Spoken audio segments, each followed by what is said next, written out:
மூஷிகவாகன மோதகஸ்த சாம்பரகர்ண விளம்பித சூத்திர வாமன ரூப மகேஸ்வரபுத்திர விக்ன விநாயக பாதநமஸ்தே. ஜெய்கணேச பாகிமாம், ஸ்ரீகணேச ஸ்ரீகணேஷ ரக்ஷமாம். ஸ்ரீ பகவதி யூடியூப் சேனல் நேயர்களுக்கு சுவாமி ஹரிஹர சர்மாவின் பணிவான நமஸ்காரங்கள். குரோதி ஆண்டு புரட்டாசி மாதம் பலன்கள் பார்ப்பதற்காக சக்தி ஜோதிட குழுவின் சார்பாக டாக்டர் சக்தி சுவாமியாகிய நானும், ஆஸ்ட்ரோ KS ஐயங்கார் அவர்களும், ஆஸ்ட்ரோ டாக்டர் சுவாமி ஹரிஹர சர்மா அவர்களும் இப்பொழுது புரட்டாசி மாத பலன்களை பற்றி ஐயா சொல்லுவாங்க. அனைவருக்கும் ஹரிஹர சர்மாவின் பணிவான நமஸ்காரங்கள். நாம் பொறுத்தளவுக்கு ஒவ்வொரு மாதமும் மாத பலன்கள் பார்க்குறோம், தமிழ் மாத பலன்கள் பார்க்குறோம், அதே போல் ஒவ்வொரு பெயர்ச்சி பலன்களும் பார்க்குறோம். சனி பயிற்சி பலன்கள், ராகு கேது பயிற்சி பலன்கள், குரு பயிற்சி பலன்கள் மற்றும் சனி வக்ர பலன்கள், குரு வக்ர பலன்கள், இதை மாதிரி ஒன்று ஒன்று பார்த்துட்டு வரோம். அது மாதிரி இந்த ட்ரிப்பு நம்ம பார்க்க போகிறது புரட்டாசி மாத பலன்கள். புரட்டாசி அப்படின்னாலே கன்னியா மாதம்னு பேர். கன்னியா மாதம் அப்படின்னாலே பித்ருக்களுடைய மாதம்னு பேர். எப்பொழுதுமே ஒரு குடும்பம் நல்லபடியாக இருக்கணும் அப்படின்னா குலதெய்வ அருள் இருக்கணும். குலதெய்வ அருளுக்கு அடுத்தது பித்ருக்களுடைய அருள் இருக்கணும். பித்ருக்கள் அருள் இல்லை அப்படின்னா அந்த குடும்பத்தில் எந்த விதமான நல்ல தொடக்கமும் நல்ல முன்னேற்றமும் நல்ல செய்கைகளும் நடக்காது. அப்படியேற்பட்ட வசந்த மாதமான கன்னியா மாதம் என்கின்ற தமிழில் புரட்டாசி மாதம் அப்படின்றது பிறக்கணும். நிகழும் மங்களகரமான குரோதி வருஷம் புரட்டாசி மாதம். அதுக்கு சரியான ஆங்கில தேதி அப்படின்றது 17/9/2024. அன்னைக்கு உயர்ந்த கிழமையான செவ்வாய்க்கிழமை மதியம் சற்றேறக்குறைய 2:09 சூரிய பகவானானவர் தன்னுடைய ஆட்சி வீடான சிம்மத்திலிருந்து கன்னிக்கு உள் நுழையிறார். எப்பொழுதுமே உள் நுழையிற மாதம் தான் அந்தந்த மாதத்துடைய தமிழ் மாதம் அப்படிங்கிறோம்.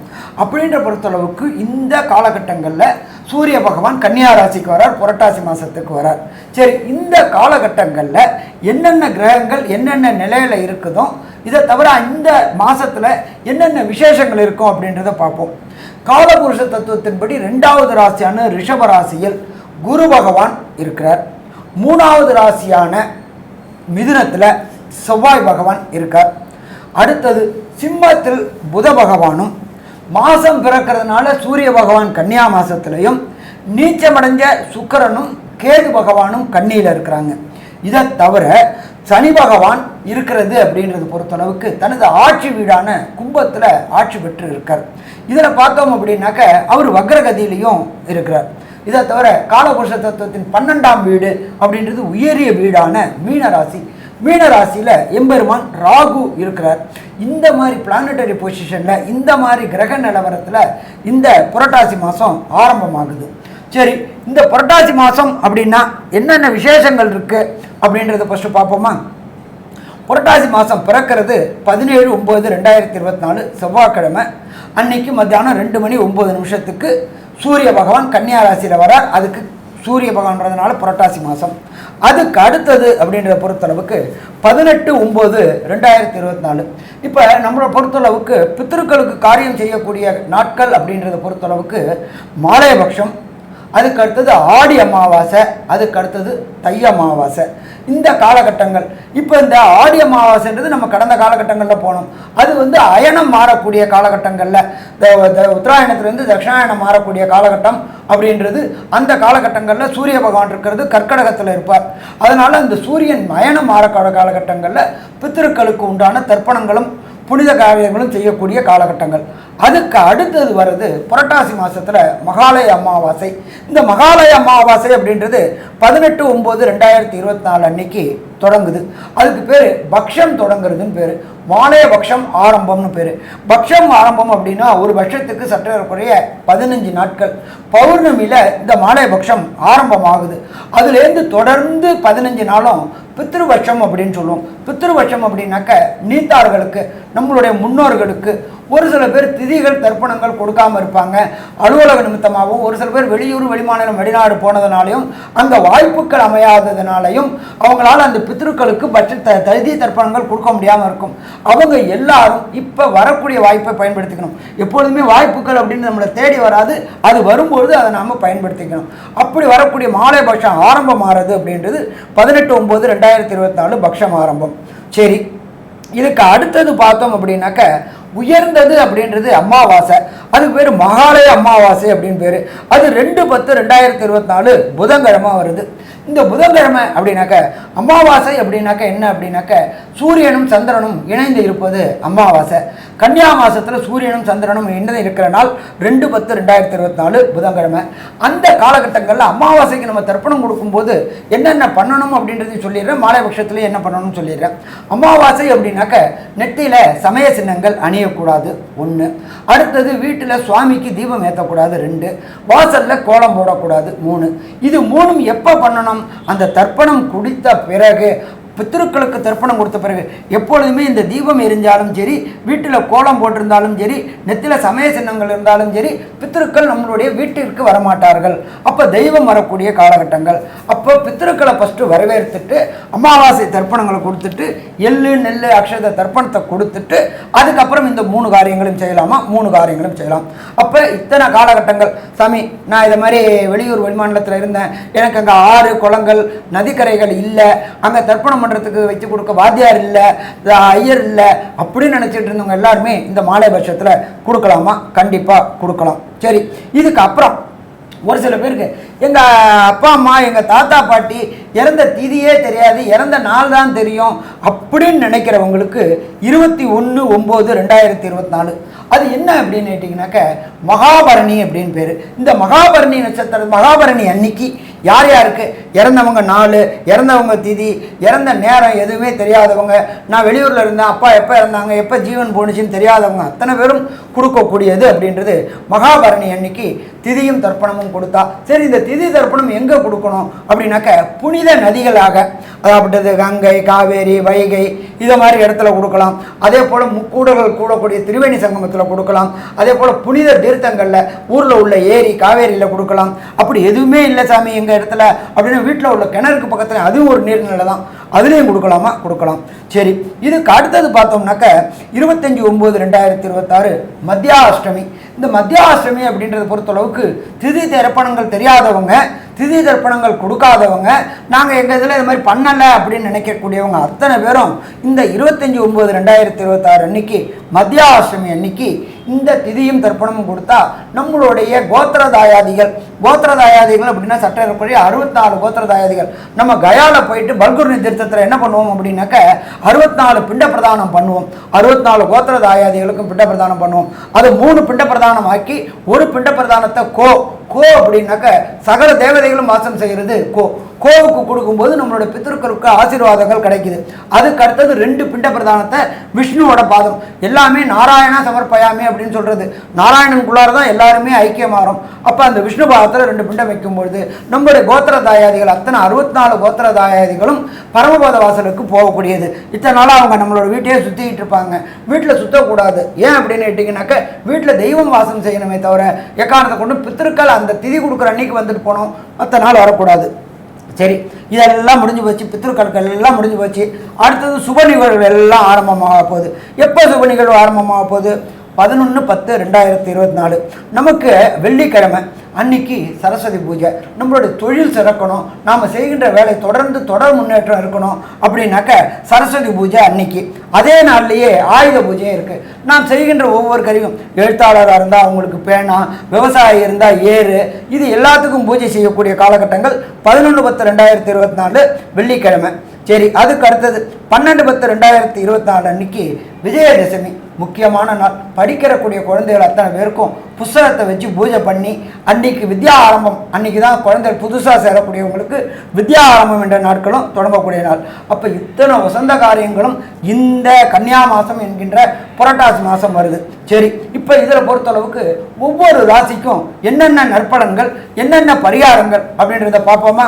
மகரம், உத்திராடம், திருவோணம், அவிட்டம் இந்த 3 நட்சத்திரம் 9 பாதங்களை கொண்ட ராசி. ராசியின் அதிபதி அப்படின்னு சொல்லக்கூடியவர் சனி பகவான். இந்த மாதம் பார்த்தேன்னா புரட்டாசி மாதத்தில் பொதுவாகவே மாச கிரகங்கள்னு சொல்லக்கூடிய சூரியன், செவ்வாய், புதன், சுக்கிரன் இந்த 4 கிரகங்களினுடைய மாற்றங்களை வச்சு பேசக்கூடியது, அவர்களுடைய பலன்களை சொல்லக்கூடியது. இந்த மாதத்தில் உங்களுடைய ராசிக்கு பார்த்தேன்னா 8ஆம் அதிபதினு சொல்லக்கூடிய சூரிய பகவான் 9ஆம் இடத்துல போய் இருக்கிறது பெரிய விசேஷம். அதை தவிர 9ஆம் அதிபதியும் ஆட்சி பெற்று மூல திரிகோண வீட்டில் போய் இருக்கார், நல்ல ஒரு ஏற்றம். 9, 10 அதிபதிகள் ஆட்சி பெற்று போயிருக்கார். 10ஆம் அதிபதி 10ஆம் இடத்தில் ஆட்சி பெற்று போயிருக்கார். அதாவது சுக்கிரனும் புதனும் 3ஆம் தேதி அன்னைக்கு பார்த்தோன்னா, அதாவது 19ஆம் தேதி 19/9/2024 அன்னைக்கு கன்னி ராசியிலிருந்து துலா ராசிக்கு சுக்கிரனும், சிம்ம ராசியிலிருந்து கன்னியா ராசிக்கு புதனும் வர்றதுனால 9, 10 அதிபதிகள் ஆட்சி பெற்று போயிருக்கிறதும், ஆட்சி பெற்ற 9ஆம் அதிபதி மூல திரிகோண வீட்டில் இருக்கிறதும், அவரோடு தந்தை கிரகமான சூரியன் சேர்ந்திருக்கிறதும் மிகப்பெரிய ஏற்றம். இந்த குடும்பத்தில் பார்த்தீங்களேனால் இந்த தந்தையினுடைய செயல்பாட்டின் மூலியமாக அவர்களுக்கு பெரிய ஏற்றம் கிடைக்கும். இந்த மகர ராசிக்காரர்களுக்கு தந்தையின் மூலியமாக அபரிமிதமான சொத்துக்கள் வரும். அதை தவிர தந்தையின் மூலியமாக பெரிய ஏற்றம் கிடைக்கக்கூடிய வாய்ப்புகள் உண்டு. ட்ரெடிஷ்னல் ஏதாவது வியாபாரம் பண்ணிட்டு இருந்தாங்கன்னா அதில் ஒரு பெரிய ஏற்றம் கிடைக்கும். அதை தவிர தந்தையின் மூலியமாக பணம் வரக்கூடிய வாய்ப்புகள் நிச்சயமாக இருக்கும். தொழிலில் பெரிய ஏற்றம் கிடைக்கும். அதுவும் 10ஆம் இடத்துல ஆட்சி பெற்ற சுக்கிர பகவான் நல்ல ஒரு ஏற்றத்தை கொடுப்பார். இந்த மகர ராசிக்காரர்கள் அதுவும் இந்த அயர்ன் அண்ட் ஸ்டீல் பிஸ்னஸ் பண்ணுறவங்க, மைனிங் பிஸ்னஸ் பண்ணுறவங்க, அதை தவிர இந்த என்ன சொல்கிறது, இந்த எண்ணெய் எடுக்கக்கூடிய வித்துக்கள் செய்கிற இது பண்ணுறவங்க, எண்ணெய் வித்துக்கள் வியாபாரம் பண்ணுறவங்க, அதை தவிர இரும்பு சம்பந்தமாக நெருப்பு சம்பந்தமான வியாபாரங்கள் பண்ணுறவங்க, சைக்கிள், அதை தவிர 2 வீலர்ஸ், இந்த மாதிரியான டிஸ்ட்ரிபியூஷன்ஸ் பண்ணுறவங்களுக்கெல்லாம் பெரிய ஏற்றம் கிடைக்கக்கூடிய காலகட்டம். கருப்பு துணி வியாபாரம் பண்ணுறவங்க, அதை தவிர கருப்பு கயிறு வியாபாரம் பண்ணுறவங்க, இவங்களுக்கெல்லாம் பெரிய ஏற்றம் கிடைக்கக்கூடிய காலகட்டமாக அமைய போகிறது. இந்த மாதத்தில் பார்த்தடையானால் உங்களுடைய ராசிக்கு 5ஆம் இடத்துல இருக்கக்கூடிய குரு பகவான் உங்களுடைய ராசியை பார்க்கறதுனால பெரிய ஏற்றம், குழந்தை பிராப்தி ஏற்படக்கூடிய பாக்கியம் நிச்சயமாக உண்டு.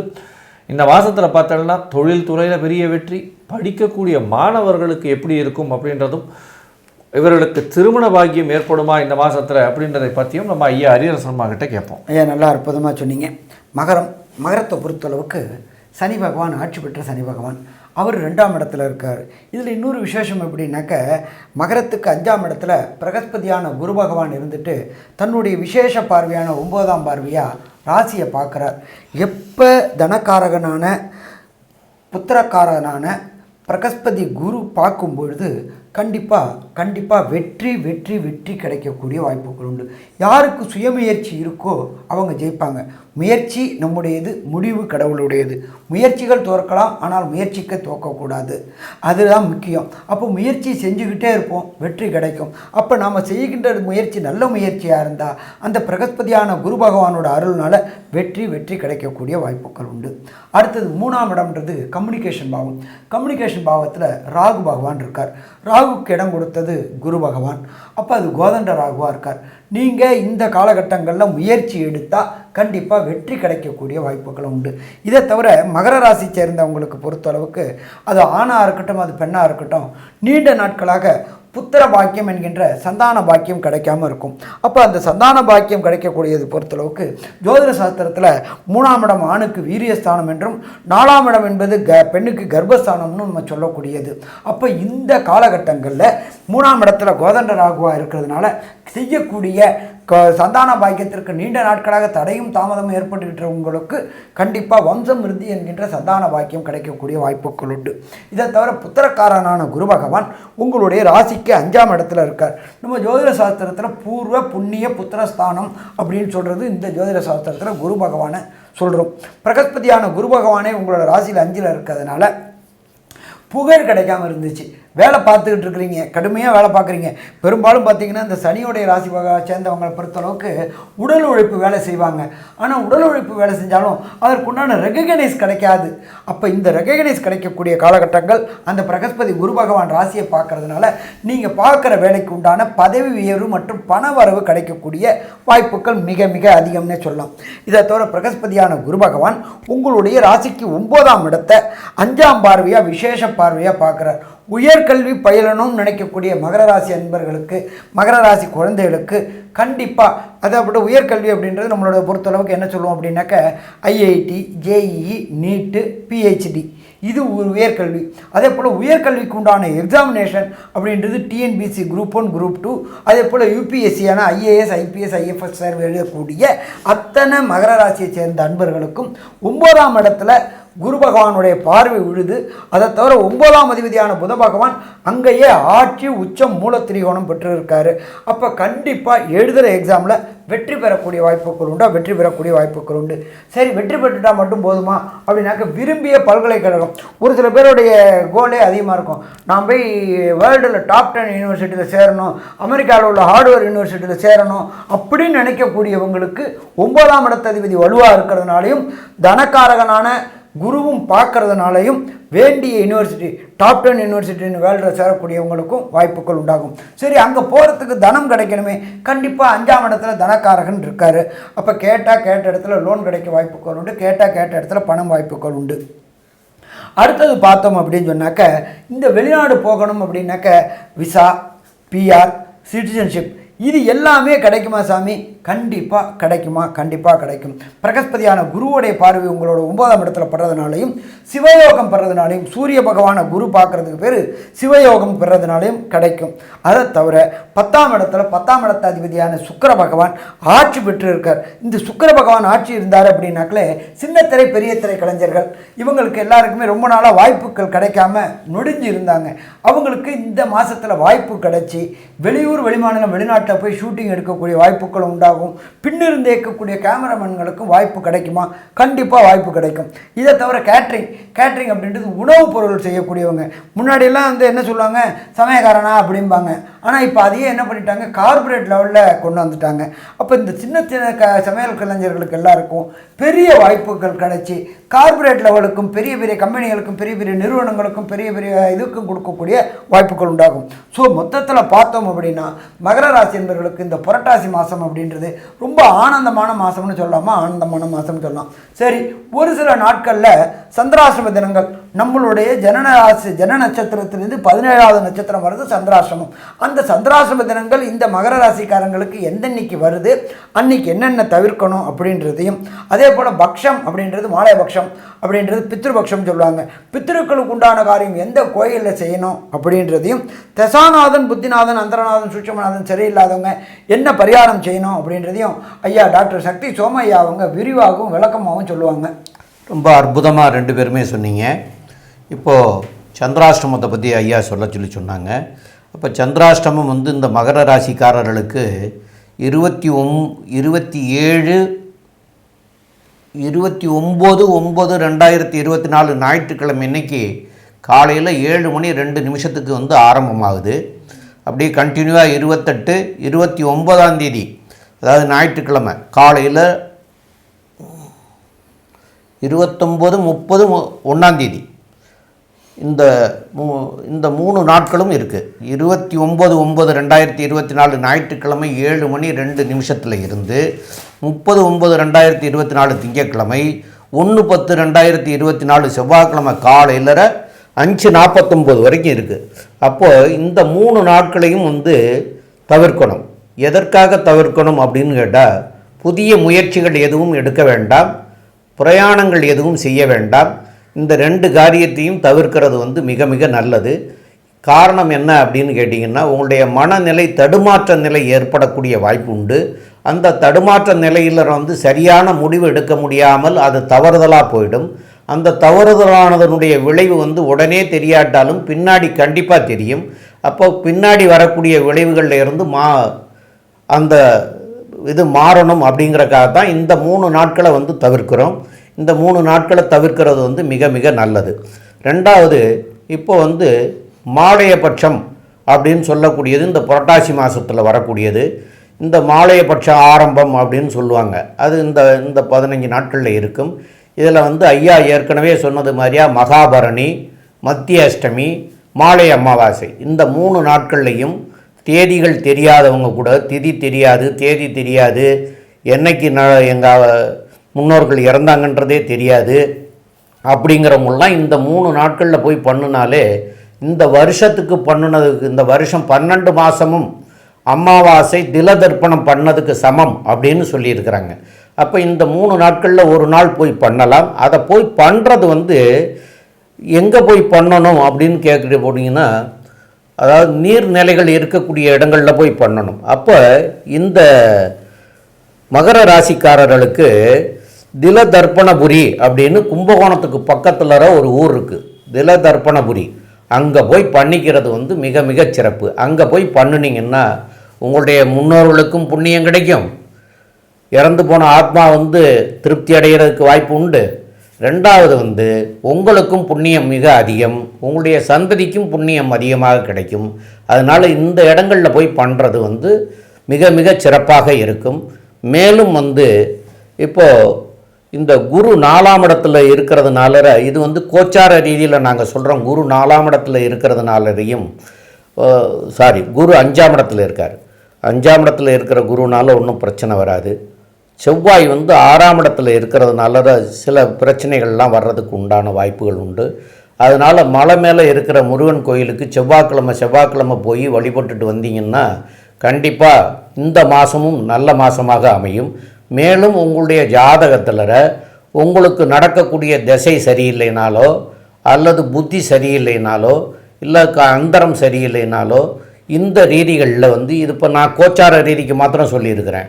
இந்த 3 ரீதியில் எது சரியில்லாமல் இருக்கோ அந்த கிழமைகளில் அதற்குண்டான தெய்வத்தை போய் வழிபட்டுட்டு வந்தீங்கன்னாலும் இதனால் உங்களுக்கு வரக்கூடிய விளைவுகளில் இருந்து நன்மை பயக்கும் அப்படிங்கிறத நான் சொல்கிறேன். மேற்கொண்டு உள்ள விவரங்களை நம்முடைய டாக்டர் ஆஸ்ட்ரோ கேஎஸ் ஐயங்கார் அவங்க சொல்லுவாங்க. ஐயா, அற்புதமாக சொன்னீங்க. மகர ராசிக்காரர்களை பொறுத்தவரையிலும் புதிய வீடு மனை வாங்கக்கூடிய பாக்கியம் உண்டு, புதிய கடன் வாங்கக்கூடிய பாக்கியம் உண்டு. அது தவிர உங்களுக்கு குழந்தை பிராப்தி ஏற்படக்கூடிய வாய்ப்புகள் உண்டு. தொழிலில் பெரிய ஏற்றம் இருக்கக்கூடிய காலகட்டமாக அமைய போகிறது. பொது வாழ்க்கையில் இருக்கிறவங்களுக்கு பெரிய ஏற்றம், பொது துறையில் இருக்கிறவங்களுக்கு பெரிய ஏற்றம் கிடைக்கக்கூடிய காலகட்டம். அதை தவிர பார்த்தீங்கன்னா பொது விஷயத்துக்காக நீங்கள் செலவு பண்ணக்கூடிய பொது காரியங்களுக்கு செலவு பண்ணக்கூடிய மனநிலை கொஞ்சம் அதிகமாகவே இருக்கக்கூடிய காலகட்டமாக அமைய போகிறது. இந்த மாதத்தில் உங்களுடைய முயற்சிகள் எல்லாமே வெற்றி அடையும். பேச்சில் மட்டும் ரொம்ப கவனமாக இருங்க. அதை தவிர குடும்பத்தில் சலசலப்பு கொஞ்சம் இருக்கக்கூடிய காலகட்டமாகவே இருக்கும். ஏன்னா 2ஆம் இடத்துல சனி பகவான் வக்ரகதியில் இருக்கிறதுனால. இருந்தாலும் குரு உங்களுடைய ராசியை பார்க்கறதுனால உங்களுக்கு எப்பொழுதுமே வெற்றி நிச்சயமாக இருக்கக்கூடிய காலகட்டமாக இருக்கும். மொத்தத்தில் பார்த்தீங்களேயானால் உடல் நலத்தில் நல்ல ஒரு ஏற்றம் இருக்கும்.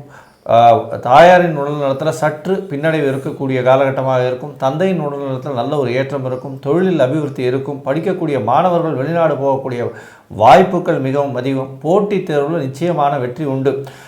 மொத்தமாக இந்த மாதம் புரட்டாசி மாதம் குரோதி வருஷம் வந்து மகர ராசிக்காரர்களுக்கு ஒரு பெரிய ஏற்றமான மாதம் அப்படின்னு சொல்கிறோம். நன்றி, நமஸ்காரம். ஸ்ரீ பகவதி யூடியூப் சேனல் பார்த்த அன்பர்களுக்கு நன்றி.